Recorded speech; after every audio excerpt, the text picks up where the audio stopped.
The Feds move interest rates up again. Is it the last time? And have we avoided a recession? How's the governor done on the plan she laid out in her State of the State address 6 months ago? And 12 months from now, the Summer Olympics, can they recover their groove? Today is Sunday, July 30th, 2023, and this is Flashpoint. Hi, welcome to Flashpoint. We hit a couple of interesting mile markers last week. One, a 6-month since moment. The other, a 1 year until moment. It is 1 year until the next Summer Olympic Games, which will be held in Paris, the host for 2 previous Olympiads. Let's face it, the last couple of games have been a challenge for a lot of Americans to embrace. The Winter Games 2 years ago were in Beijing, which doesn't exactly capture the imagination as a Winter Olympics kind of place.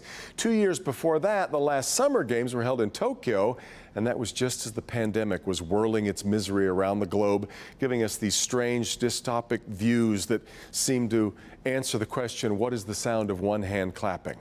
Well, can the Olympics bounce back in a city like Paris? Coming up, we're going to talk to NBC's Mike Tirico, who made his way from Ann Arbor to Paris at the 1 year mark. Last week also marked 6 months since Governor Whitmer's State of the State address. How has she done in those 6 months on her list of priorities?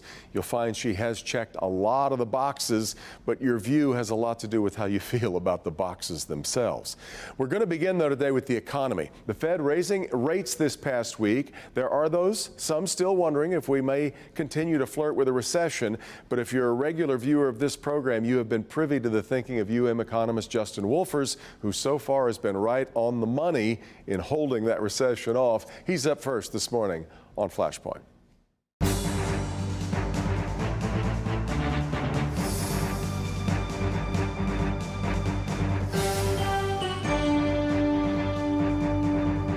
All right, this week, the Federal Reserve slapped yet another rate hike on its key interest rate.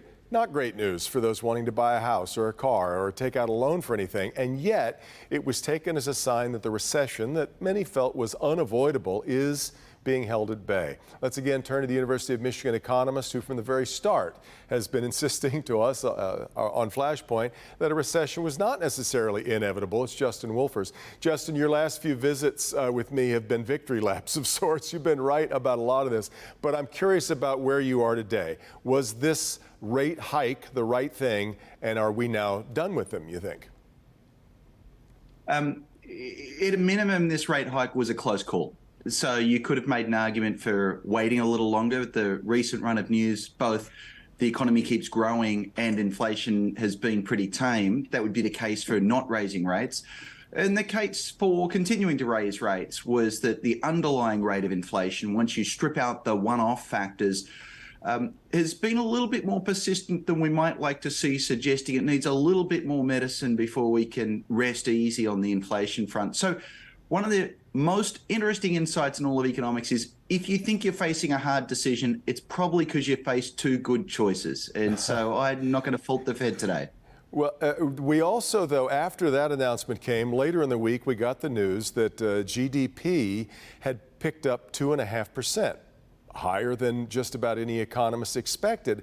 I think what we're seeing in all this, and this also echoes something that I think you felt confidence from the start, is that this American economy has a ton of resilience built into it. Absolutely, it does. It's the little engine that could. And it's quite striking. We've got unemployment pretty much at a 50-year low or within 1/10 of a point or so. Economic growth just continuing to chug along the tracks. And actually, the most interesting thing is the Fed started raising interest rates about a year ago. And it's caused inflation to decline quite dramatically. But actually, through that entire period, the unemployment rate is virtually unchanged. So usually you think it requires a little bit of bitter to get something sweet, a slowing economy to get lower inflation. But actually, all the news is sweet right now. Inflation's on the way down and unemployment stays low and the economy keeps growing. And a part that is probably misunderstood by many of us, we don't pay a ton of attention, those of us that just going about our day, to what's going on in economies elsewhere.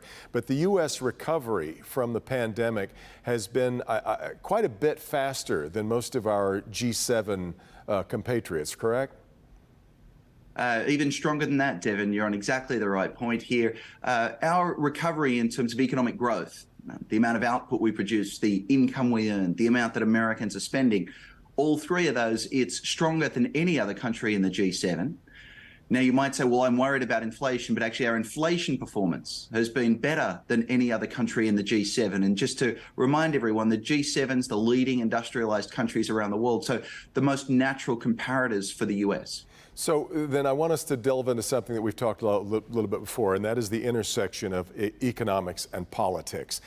Back in the 90s, when James Carville told us it's the economy, stupid, what he meant was, and I think what we all took to be gospel at the time, was that however the economy was doing was a reflection on a candidate or someone who was already in office. It seems we have now twisted it around, and how you feel about a candidate or someone who's in office ends up informing what you believe is happening in the economy instead of the other way around, right? There's two issues there, and one's an intense debate and the other is a recent development. So the intense debate is who deserves credit for a good economy? Right. And honestly, there's a huge debate. The economy's doing really well right now. The White House would like you to believe it's because of Bidenomics. The economy, to be fair, was doing pretty well in 2019. And then President Trump wanted to believe it was because of who was in the White House. And so you tend to see partisans one day saying it's all about the president and the next day saying, no, it's not. And the truth is, there's a lot of things that affect our economy and a lot more things than just the White House. Now, Devin, you then reach to the second thing, which I think is fascinating. Our economy's doing well.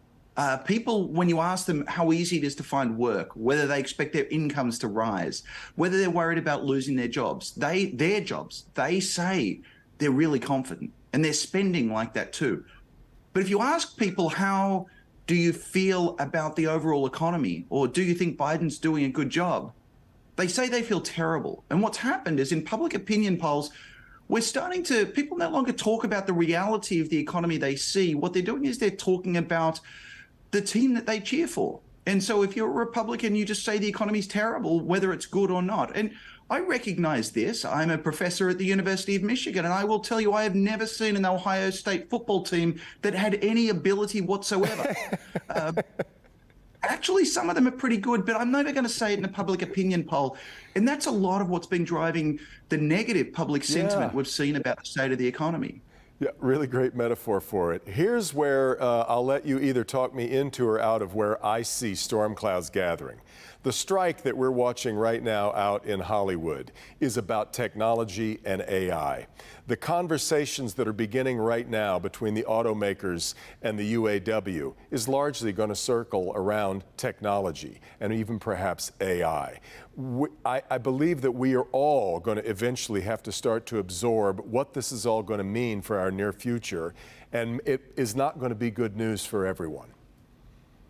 Devin, let me just start by complimenting you on keeping your eye on the most important issues. So many talking heads are like, what's going up next month? What's going down? And so I want your viewers to know you're focused on, I think, the most important question facing any of us in the workforce. We've seen enormous technological changes, and this isn't going to play out over a day, a week, a quarter, an election cycle. This is going to play out over decades. I think it's a fascinating thing, particularly what's going on with generative AI. What we've discovered is computers can essentially do a lot of white-collar work. And so for a lot of people who maybe are in blue-collar occupations, they'll recognize this feeling because that's the feeling that we felt through a lot of Michigan factories in the 1980s as we grew open to world trade and as we saw automation and robots destroy a way of life that had led one family of blue-collar workers to worry they wouldn't be able to pass on the same way of life to their children. And I see exactly the same anxiety today now, but it's among white-collar workers. Can I give your readers one piece of it? Your readers, your viewers, one piece of advice? Sure. It's this. AI could take your job, or you could be the person who's figured out what's going on, in which case it's going to turbocharge your career. So I am telling all of my students, it's going to help some of us do our jobs better. And what you want to do is make sure you're in that category. Yeah, and those who ignore it certainly do so at their own peril. I had a talk with a couple of Google workers this week, and they asked me how often my viewers ask about AI. I can't say very often very much, even though we talk about it a ton in the building. Great guidepost there for us. Justin, it is always so good to talk to you. I really appreciate your time, and I hope we'll see you again real soon. Thank you, Devin. You bet. Justin Wolfers, economist from the University of Michigan. We come back, we'll take a look at how much the governor has accomplished in the 6 months since her State of the State address. This is Flashpoint on Local 4.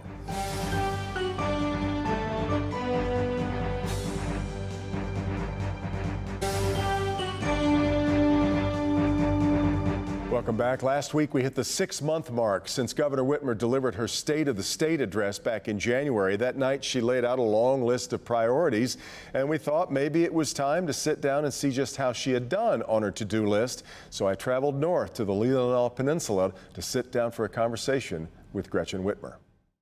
Last week, Governor Whitmer traveled north to Suttons Bay High School to sign the education budget. It included the highest per-pupil spending in state history and free pre-K for every Michigan child, a promise kept from back in January. Third, pre-K for all to save families an average of $10,000 a year. Just one of quite a few goals she set that night. Let's roll back the retirement tax and save 500,000 households $1,000 a year. Let's expand the working families tax credit, delivering at least $3,000 refunds to 700,000 families.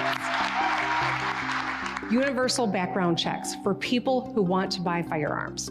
So, how has she done with that checklist? Keeping up your promises, how would you feel like you've done in that 6 months? I think, this legislature has done more work in 6 months than probably any legislature in the last 20 years. Everything from repealing right to work to expanding the civil rights law to transgenders and gay individuals in the state, and repealing the retirement tax, to income tax on pensions. She's been able to deliver on a lot of her priorities. Recognizing the importance. She argued for tax relief, especially dumping the retirement tax. She argued for getting rid of the state's 1931 abortion ban. She asked for expansion of the Elliott Larson Civil Rights Act for more protections for the LGBTQ community.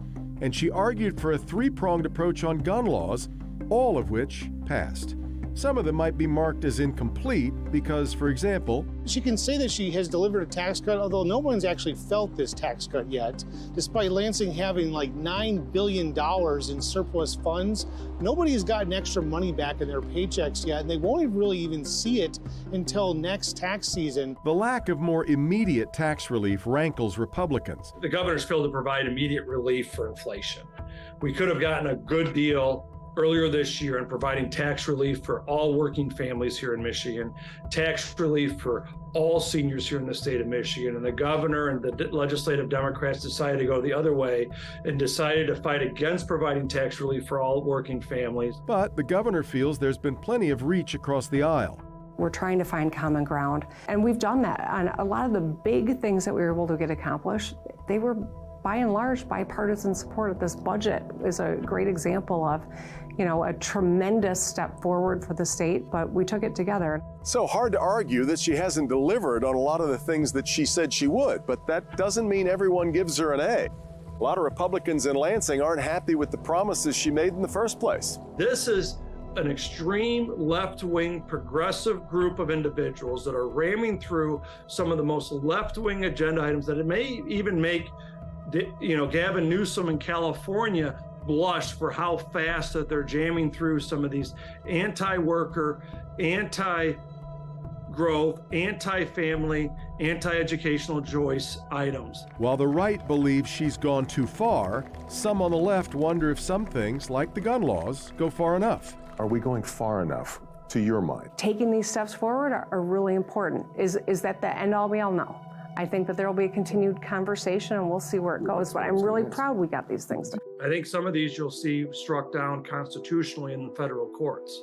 If they found a middle way on some of these measures, such as having the red flag laws that were closer to what Indiana has, that actually gives folks due process, kind of a basic constitutional right that actually provides individuals with some protection, that actually works through on what safe storage laws actually mean, instead of a radical left-wing agenda from folks that have never went hunting, never owned a gun before, then there would have been some more Republican votes that would have came forward. We don't know. We'll never know.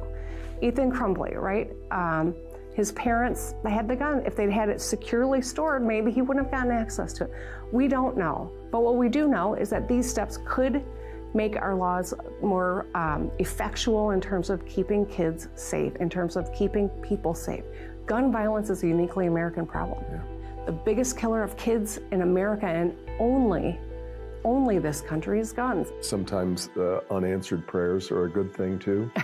Aren't you glad that your 45-cent gas tax never got through? I mean, that would have been a disaster once the price of gas shot through the roof, wouldn't it? Well, and you think about the transition of autos from ICE to EVs, and it's not a sustainable source. So am I glad? I don't know if I'd say that, but it wouldn't make sense today, and that's how fast times are changing. There could be trouble just around the bend. I asked her about the potential of a strike by the UAW. She says she's not on one side or the other, but also describes herself as a great ally of the UAW. When you look at the strength of the Michigan economy, it's because of the big three. So I am concerned. I'll be watching closely, have regular conversations with the head of the UAW as well as the head of the autos.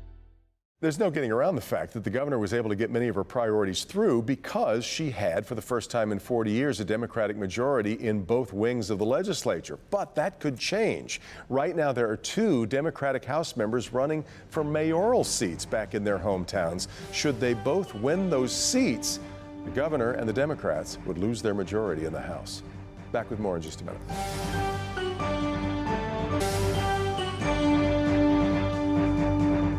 Exactly 1 year out from the start of the 2024 Olympic Games in Paris, and a Detroit area piece of those games is already in place in the City of Light. Really good to be joined by the one and only Mike Tirico, standing right there in front of the Eiffel Tower. Mike, really good to see you. Really, I'm very excited about these games. I know you are, of course, but I think after what was a very dystopic Olympics in Tokyo at the start of the pandemic, people seem to have a really hard time getting their arms around a Winter Olympics in Beijing, which isn't exactly Lillehammer. There's a real chance here for Paris to kind of reset the Olympic movement, to my mind. What are your thoughts? No surprise, Devin, you nailed it. And you've been to so many Olympic Games, and you know it. You've brought those stories back to the local 4 viewers over the years. Paris just has an energy that is different. Any of us from Metro Detroit who've been here know that Paris is just one of those magical cities. It's beautiful, it's romantic, it's so energetic, it's up all night. And it just is the perfect place, as you were alluding to hit the reset button after 3 Olympics in Asia, which seems so far away for Americans, and the last 2 with COVID.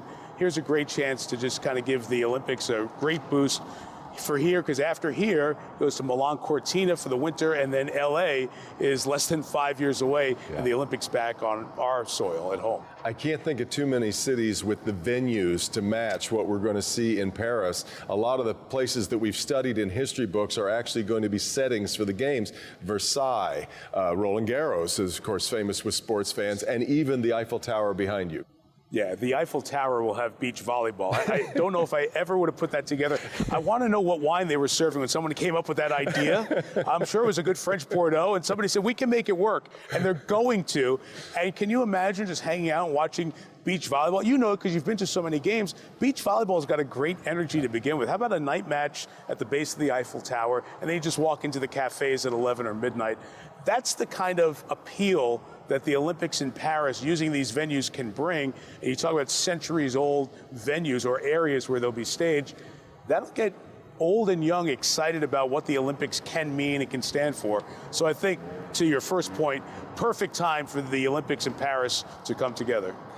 They wouldn't be the Olympic Games if they didn't come with a string of problems. There's, of course, wouldn't be the Olympics without a corruption controversy. We already know that there's an investigation underway on that front. We've got the thorny issue of Russia, and we've also had kind of a summer of general unrest among the French populace. Talk a little bit about those things as the backdrop for the Games. It always seems like issues around a host city are a magnet for about 1.5 years out from the Games, and creates panic, concern, and all that. Even with the strikes and the other civil unrest that we've seen in Paris over the last 3 or 4 months, as we watch national and international news, most of the polls that were really out today, 1 year away, have shown a very positive impact from French citizens and Parisians about the games coming here. So yes, it will never be perfect. And obviously what happens over the next year with the war with Russia and Belarusian athletes, their participation,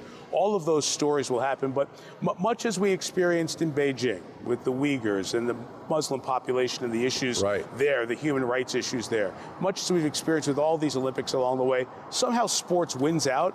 And I think while we cover it beforehand, we walk away seeing that sports is the one place we actually can all get along. So there's hope that maybe it's a little bit of a Pollyanna field approach, but I'm a softie at heart. I think the sports and the games will come back together and we'll be all right. Yeah, I know we are both big believers in what these games can be. Tell me a little bit about NBC's challenge, as always, with the time difference and trying to figure out when to air certain things. Do we show everything live? What's the thought moving forward for NBC next year? The good news is right here on Local 4, you're going to see a lot of live coverage from the Olympics. 6 hours is the time difference. So Paris prime time, 8 o'clock here, is 2 o'clock in the afternoon back home. So the big events like gymnastics and track and field and swimming, you're going to see them live. And then when we come back at prime time, we're going to show you not just the best of the day. If you're up north and you're on the water, or you're on one of our Great Lakes in Michigan, you're enjoying a Michigan summer on the golf course, it's fine. Come back in prime time. We're going to have everything that was great at the Olympics and some behind the scenes stuff. Really get a feel for the athletes, their families, what happens after the competition. So we'll have you covered. Just wake up, put on Channel 4, and matter of fact, just take your remote and put it out in the garage for about a month, because between us and you guys, we'll have you covered, and we'll make life easy for you next summer. I love it. Just lock us in. Mike, I cannot let you go without asking you quickly about the Detroit Lions. Yeah. You called their last game in Green Bay, last game last year, when they deliciously knocked Aaron Rodgers and the Packers out of the playoffs, narrowly missing the playoffs themselves. You'll be at their next game, which will kick off the NFL season at Kansas City. Yeah. And I guess that presence alone, their presence in that game, tells us a lot about where the expectations are for them. Devin, absolutely true story. 1 year out from the Olympics, I'm taking a walk in the morning because our work was in the afternoon here. So I'm taking a walk in the morning, have a cup of coffee. I have my old English D Tigers hat on. Guy stops me and says, "Do you believe in the Lions?" in Paris. So the hype train is even coming from here. Look, they've got the ingredients. They've got the coach. Health will be a big part of it. It's an offense that performed very well week 1 last year in Philadelphia. So that opening night in Kansas City on NBC, Chiefs unveil the banner. You think the Lions are going to blink? Not for a second. I don't know if they're going to win. Nobody knows. But I think they'll give them a heck of a game. I think it'll be an entertaining start. It's a rough start of the season with Kansas City and then home for Seattle week 2. But I think this team will be able to handle the noise because they'll be all business. Dan Campbell does nothing else. We hope so. There's a whole bunch of people worried about if the hype is too much. In fact, even Dan Campbell, I think, is a little worried about if the hype is too much right now. But exciting things ahead, and that includes next year's Olympic Games in Paris. Mike, it is always so great to catch up with you. I hope we'll see you in person real soon. Same here, Devin. I look forward to it. Say hi to everybody back at the station. I sure will.